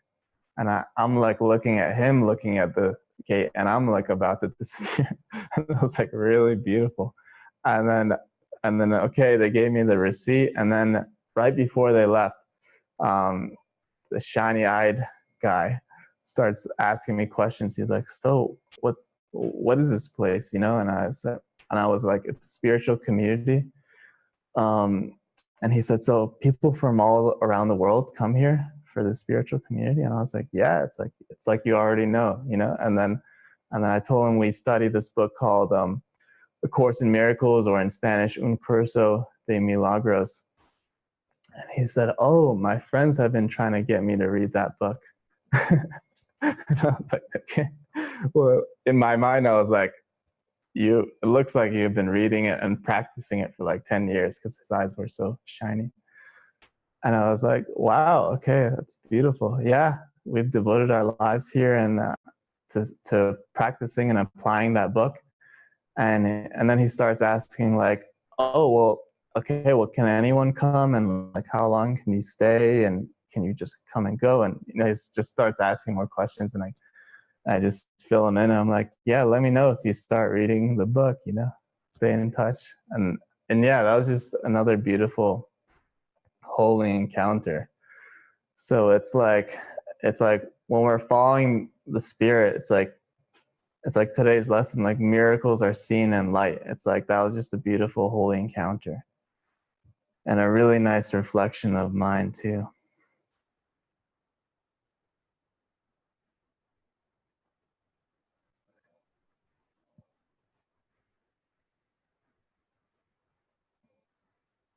Yeah, and then it's like we can all expect miracles and all expect like constant holy encounters. Like, it's just one example. But then I went to the gas station the other day, and while they were pumping gas in the car, I just went inside the little convenience store, and there was like a long line to the, well, not that long, but like a little line to the counter, and the cashier, like, she was just so sweet and so bright, like I could just feel it. And I was just thinking, wow, she was like so sweet, and everyone was just so happy. And then by the time I went up to the counter and I just started talking to her, yeah, she was like really sweet and shiny as well. And then we were just talking, and she was like, "Yeah, I used to live in the US too, and I just love how down here, it's just so simple, and it's like we don't have to think so much about ambition and pursuits and everything." It's like, wow, that's a really nice reflection. And then yeah, before I left, I just asked her, "So what's your name?" And she said, "My name is Dulce." And dulce in Spanish means sweet. And that's exactly what I was thinking. Wow, this lady's so sweet. And then she's like, "My name is Sweet." I was like, wow, your name is sweet. I was like, so it's like, I don't know, it's like these holy encounters are so beautiful. And it's like we're all worthy of these miracles and these holy encounters. And it's like we can expect them every day. And it's like even for this show, like last week when the show ended, I was like, wow, okay, so yeah, I'm to share the miracles and strengthen them in my own mind. So I expect miracles the whole week coming up to the show. It's like I expect them because I need them for the show, It's like they're for the show. They're not my show.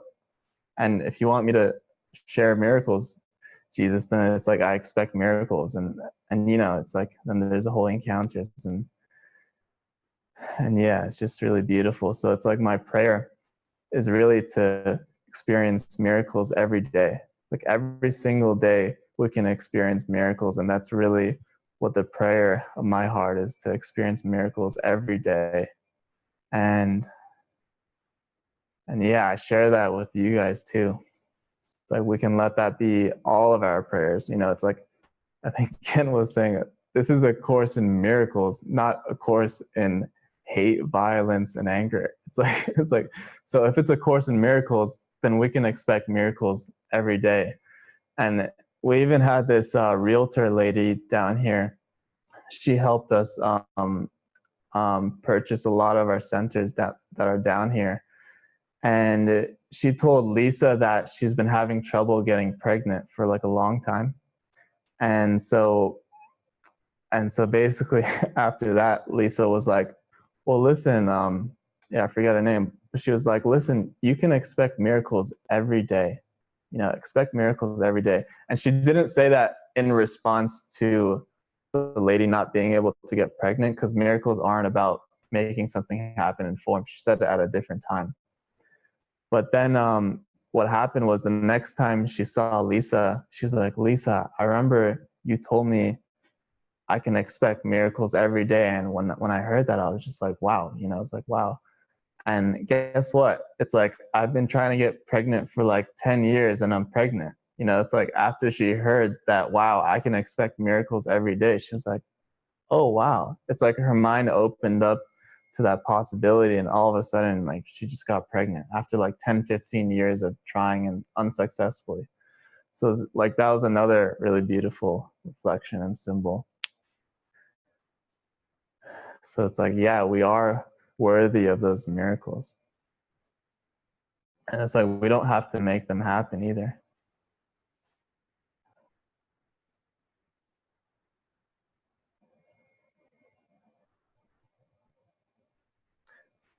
Yeah, so let me just see if I want to read anything.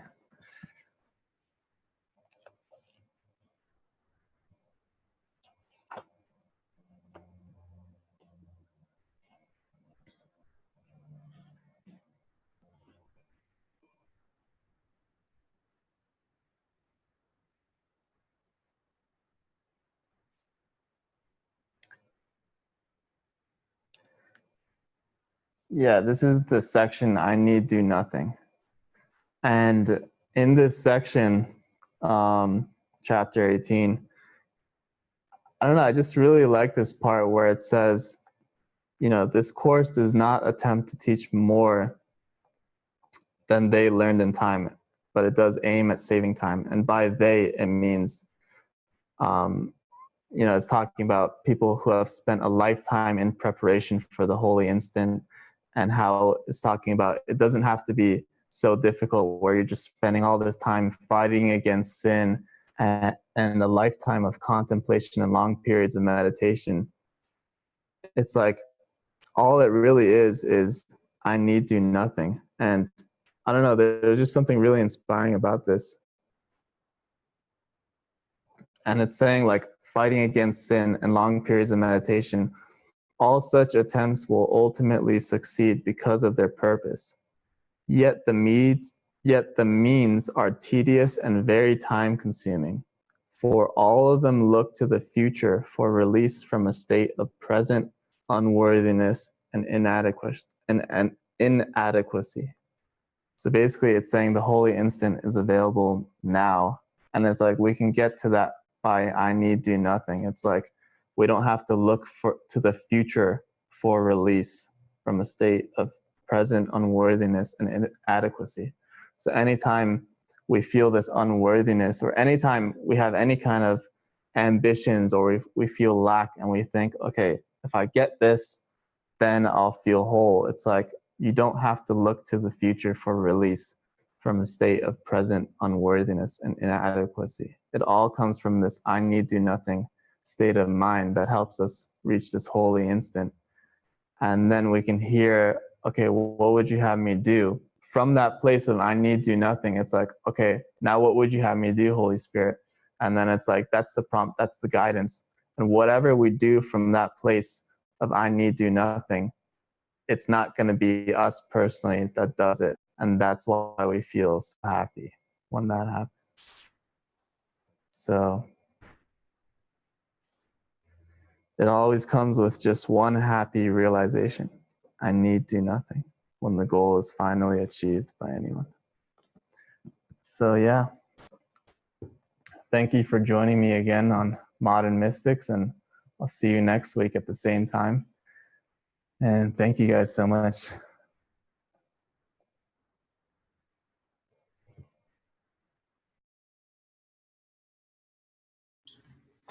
Thanks, Andy.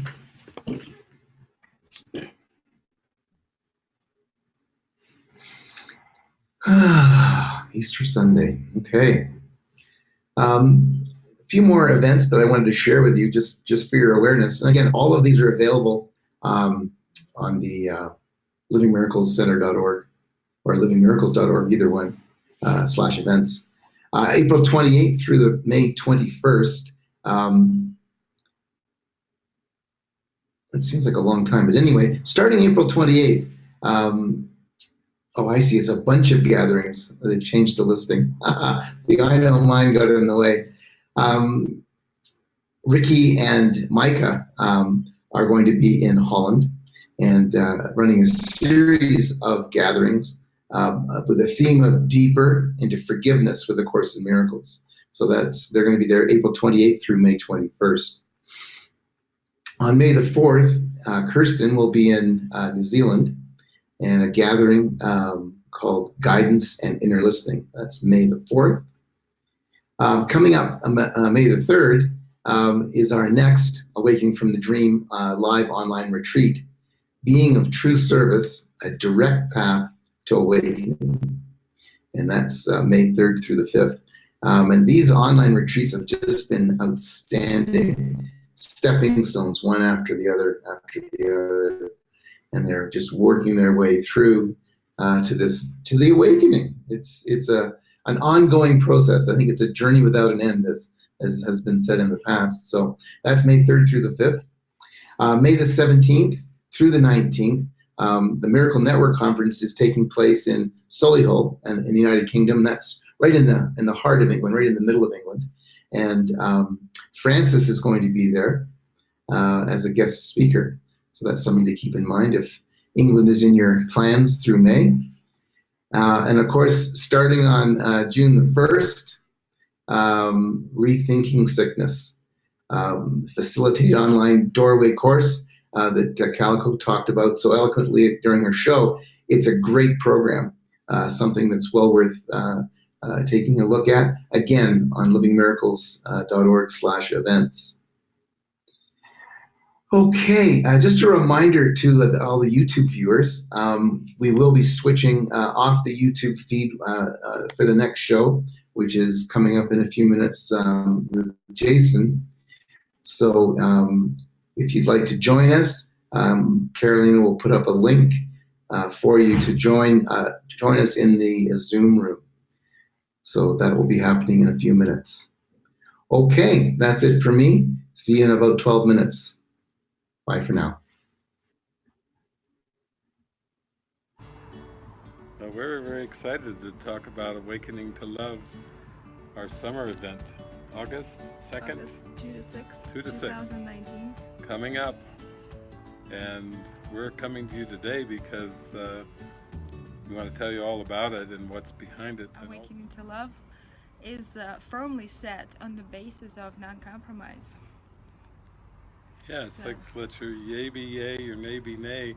Imagine doing that every day and every moment, where if you really felt something in your heart was a big yes, you actually said yes.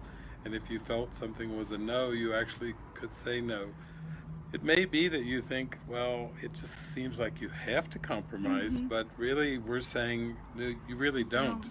You don't have to compromise at all. You can really come from your heart in every moment, and it's actually a blessing for the whole universe. It's not, no one loses when you're happy.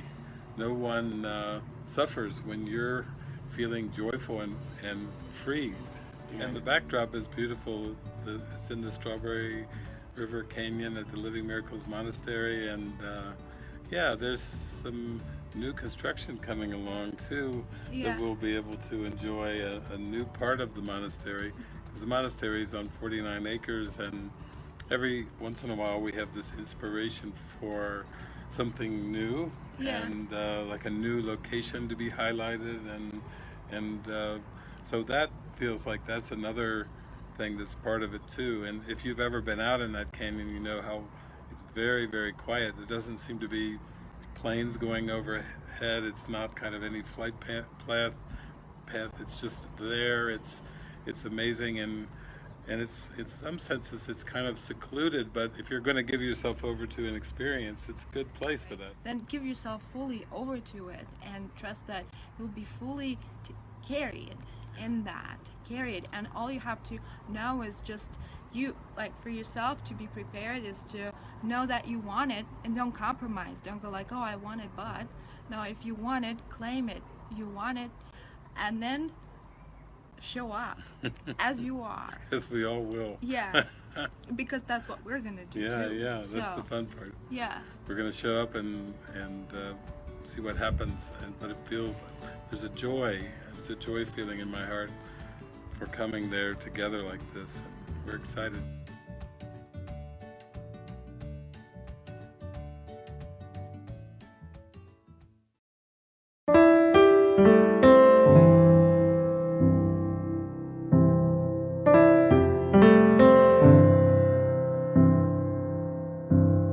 I'm so afraid of the unknown.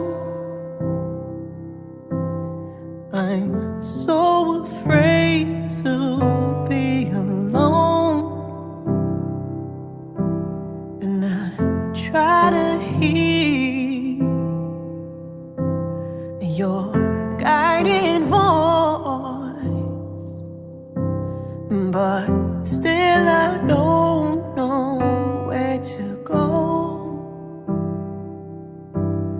But I see your head next to mine, and I'm holding on so tight. Please promise me you'll never let go.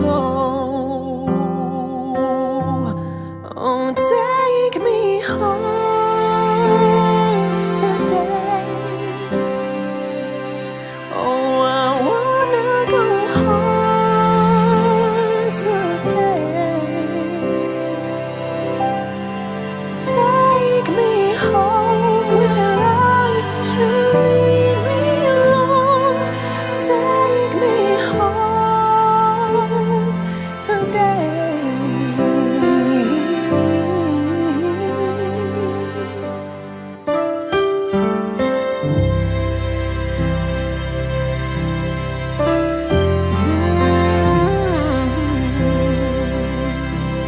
My heart speaks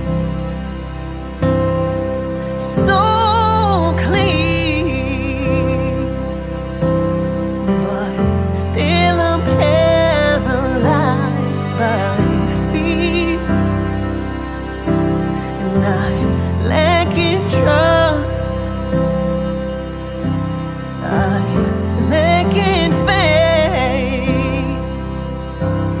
My ego made me go astray, and I see your hand next to mine, and I'm holding on so tight. Please promise me you'll never let go.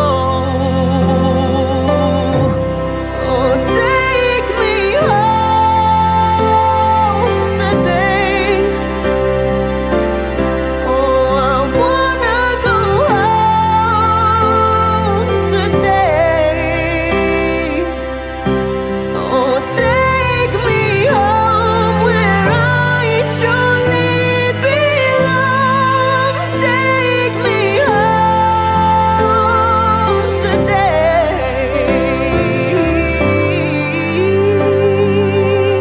Oh, lead the path for me. Wherever you go, there I'll be. Show me the way to be where I never left. Take me there. Oh my God.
Well, welcome back, everyone.